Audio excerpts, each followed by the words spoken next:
If any one of you stayed home today, we wouldn't have a minion. In fact, we used to have a minion. She'll be back. You think? All right, so I'll tell you a little bit about the Torah portion until we get a minion. But guess who's going to be Gabbai? If we do. Look at the look on her face. Look at that expression. Isn't that wonderful?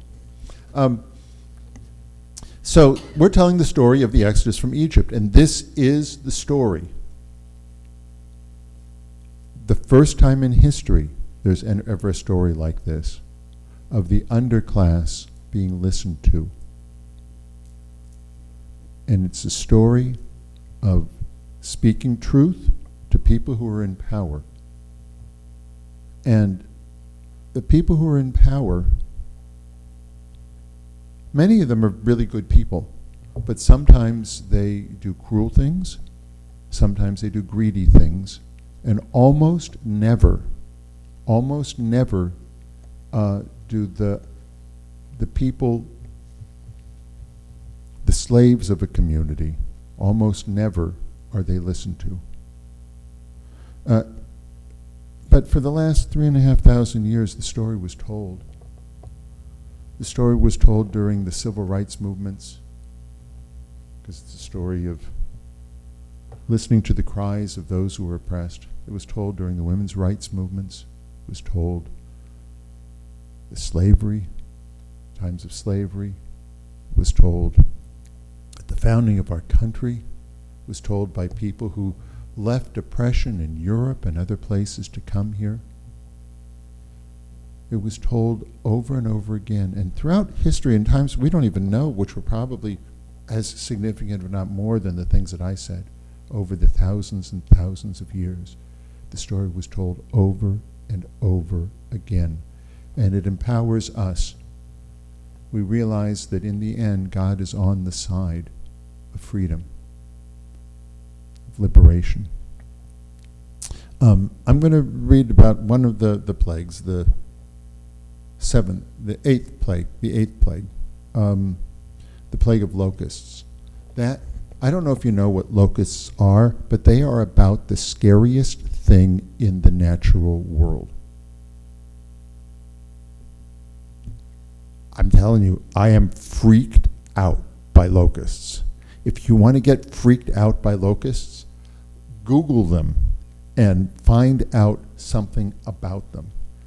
They are caterpillars, green caterpillars, which are lovely and sweet and nice, and they eat a very little bit, and they're kind of shy. If they even see another caterpillar, they kind of go away like this. And they're lovely, and they have baby caterpillars, not caterpillars, grasshoppers. They're not caterpillars, they're grasshoppers, baby grasshoppers. Katydid kind of thing. Little grasshoppers, little green grasshoppers, and they're really among the sweetest and most lovely of our insect friends. Wouldn't harm a flea. Lovely. But when there is a shortage of water and the grasshoppers that like to be in the grass have less and less grass to be around, they come into a tighter area. And if grasshoppers get so close to each other that they like rub up against each other, they call it tickling. I call it like a little annoying each other. There is a really freaky hormonal chemical reaction that happens inside of these cute, adorable little grasshoppers. And it's the same species, but the grasshopper changes.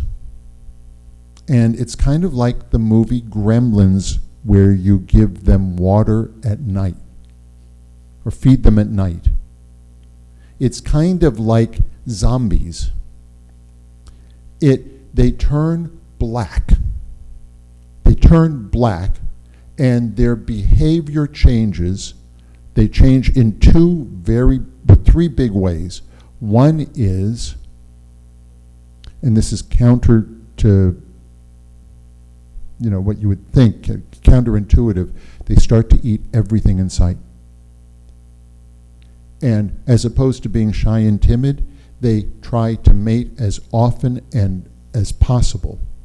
And the eating provides a lot of food for nourishment for lots and lots and lots of egg laying and lots and lots and lots of reproduction. And they swarm and they fly and they go over huge areas and they consume everything they could possibly see. That's really freaky. That is really, really freaky. And it was a scourge of the ancient world because not only are times bad that you're having like some drought, but then the locusts can come in on top of it. I think that there's a commentary for us as human beings that if we are ever put into situations where we just get annoyed, sweet, docile human beings can turn into monsters and do monstrous things. They can get cracked and break out like the locusts break out. I think that there's something really insightful for us as human beings as to how we need to relate to one another, especially in bad times. And the locust is, it's really freaky. It's really, really freaky. Anyways, enough about scaring you with nightmares and stuff. I would really look up about locusts. It's really wild. There's one interesting thing about this particular species of grasshopper that does turn into a locust. There is something specifically Jewish about it, can anyone guess? That is unlike any other insect. There is something you can do with them that you cannot do with any other insect Jewishly. Any ideas? They're the only kosher insect.